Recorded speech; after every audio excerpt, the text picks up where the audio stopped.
Yeah. Excuse me. Yeah, so at the end of the day, I can't fault the National Health Service, our NHS, as much as some of us like to whinge and whine about them. I've had extensive surgery, they've saved my life, and I value that. And yeah, and this, my next appointment, I'll put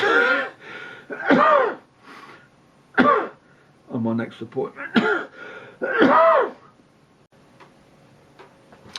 Yeah, on my next visit, I will personally thank the consultant mainly, but however, I think everybody,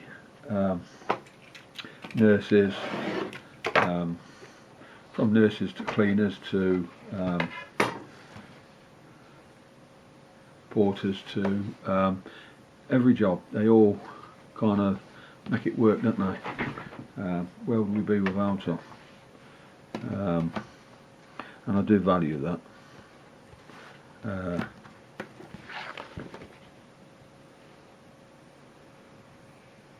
My chosen charity used to be the Sally Army. It's now actually cancer research, and I haven't contributed a great deal, but probably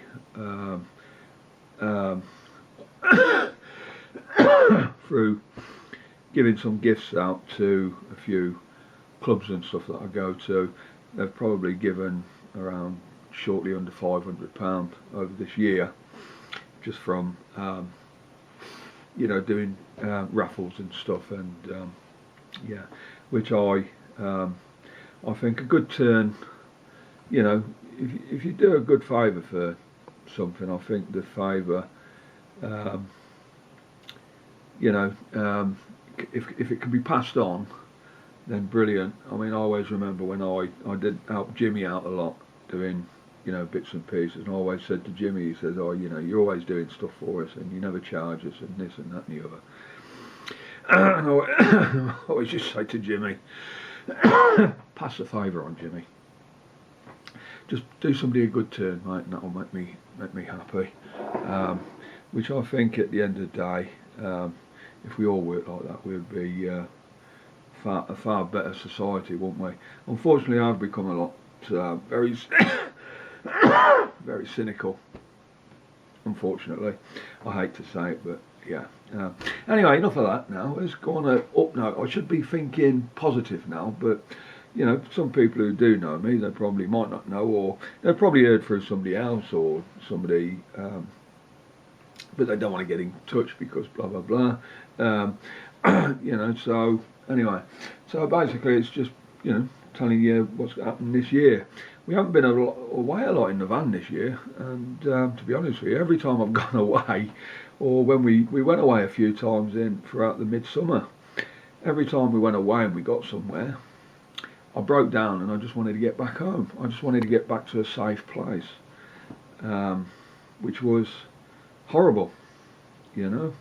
I remember driving down to Wales, and the same evening I said to Sarah, I said, do you mind if we go home?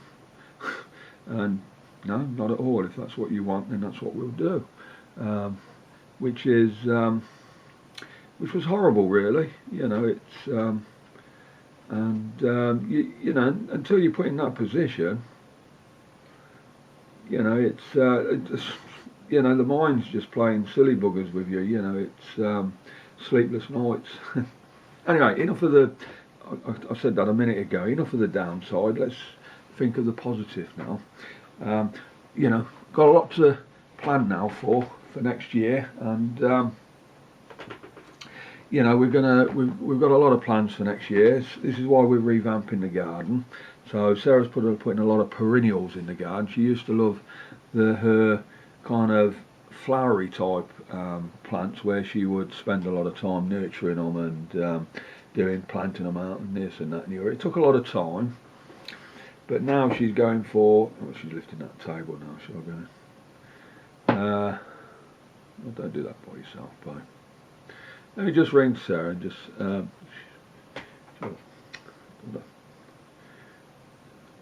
Sorry, she just moved it a little bit. Yeah. So the dog there. That's somebody coming to the door. Maybe. Yeah. So now she's going to do a lot of perennials. I've been doing a lot of perennials because I have actually kind of put my foot down a little bit, and this year's been an eye opener. So come on, babe, let's enjoy life. Let's get out there a little bit more. We can enjoy home and away time, you know. But I want Sarah to retire. She's got a retirement plan for 2 years. I think she said the other day it was about 2 years and 3 months or something like that. She's got a calendar where she's counting down on the downstairs toilet door, and which is fair enough. I appreciate that she wants to get a little bit more in her pension pot. I want to look after Sarah if anything ever happens to me. So you know, I want to make sure that she's okay and sorted. But she always will be. We've got a good daughter's son and grandkids. She'll always be looked after, and same with me.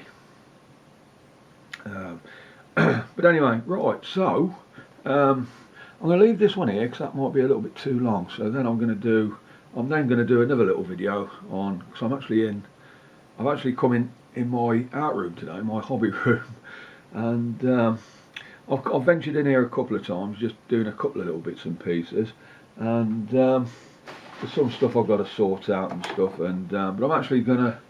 I was in here yesterday, and I cut some decals here. They're for a Yamaha tank decals for a Yamaha XT500 1977 tank, motorbike tank. I've done them, I've taped them up ready.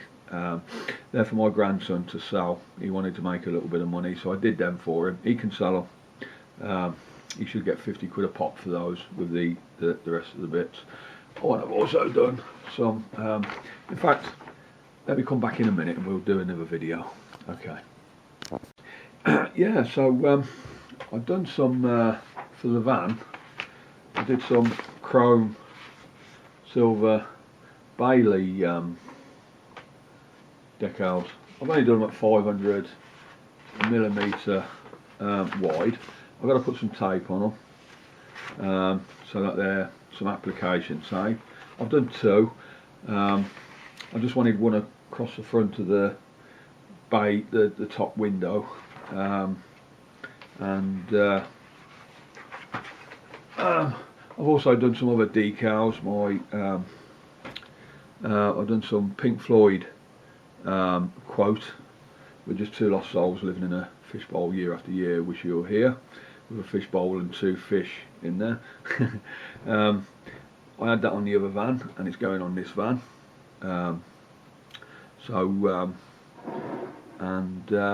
I started putting it on before I had surgery at the side of the where the van's parked up, but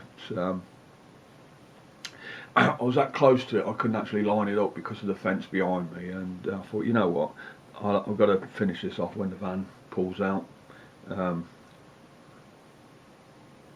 It's a lovely cup of tea, and I'm slowly getting my taste buds back. Yeah, so the van is the motorhome's kind of tucked away now. It's all been kind of winterised. The cupboards are all open, the seats are up, the cushions are all up, the bed's lifted up. Some stuff I want to get out under the bed. You know, I don't know vermin going in there and chewing away at a £1,000 awning, etc., etc. So that's got to come out and go in the garage. They can chew on it in there.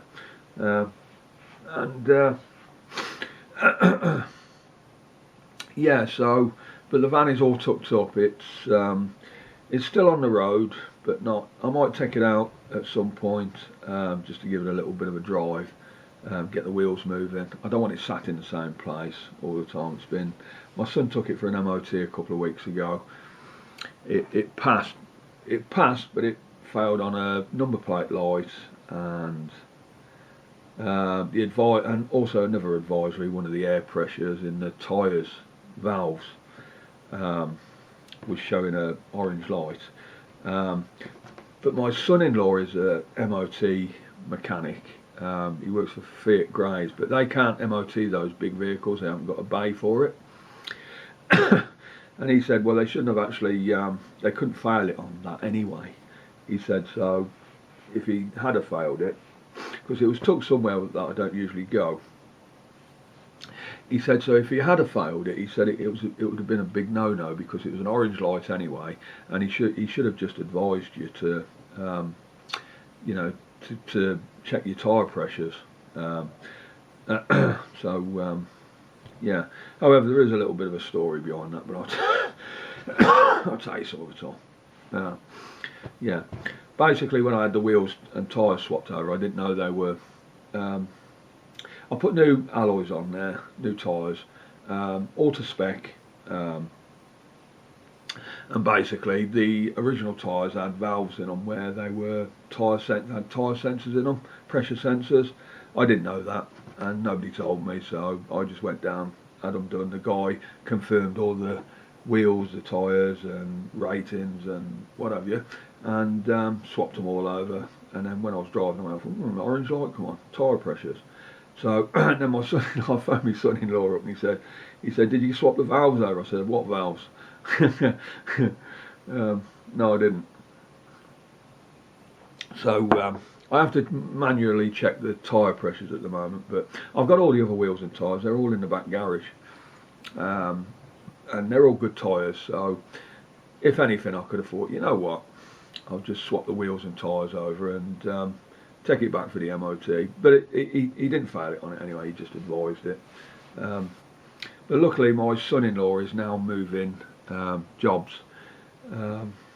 so he's actually moving more local, and then he'll just be doing MOTs and services.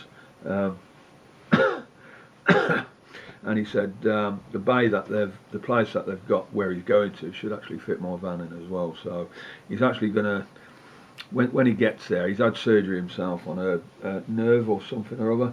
So when he gets back to work, he's got a week to do at his Fiat dealership, and then the work was getting too much for him there. They were pressing everything on top of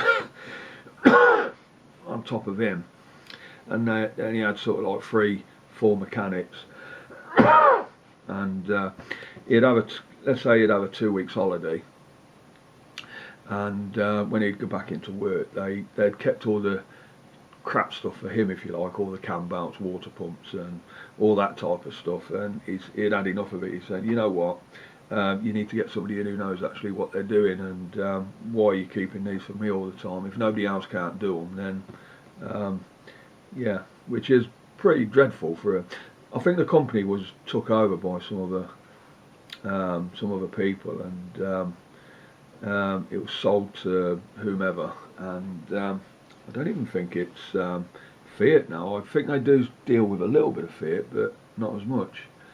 So anyway, he said, you know what, I've had enough of this.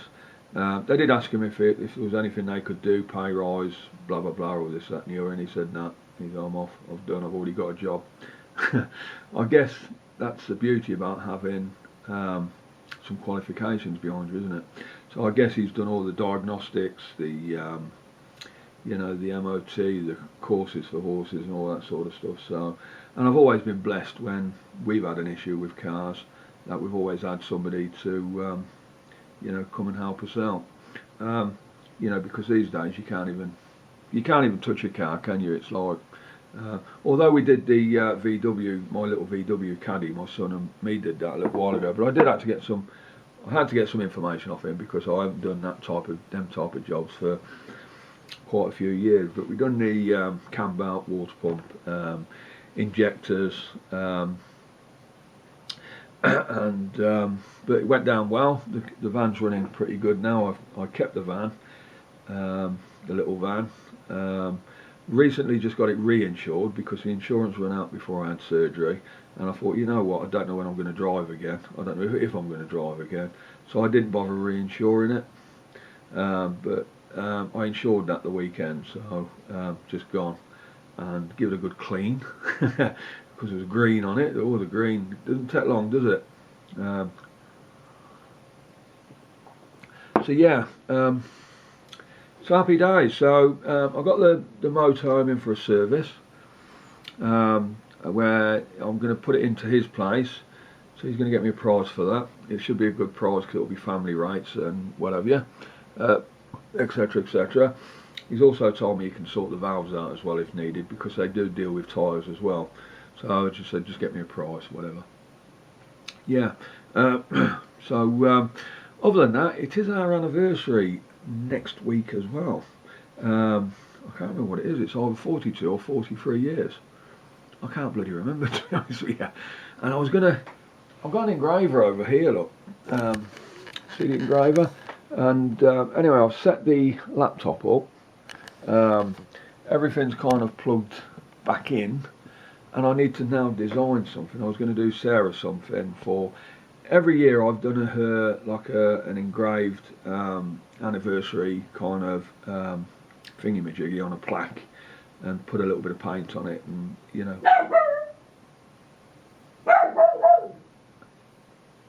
And dog barks when somebody's outside, so let me just go and have a quick look. It might be posty or whatever.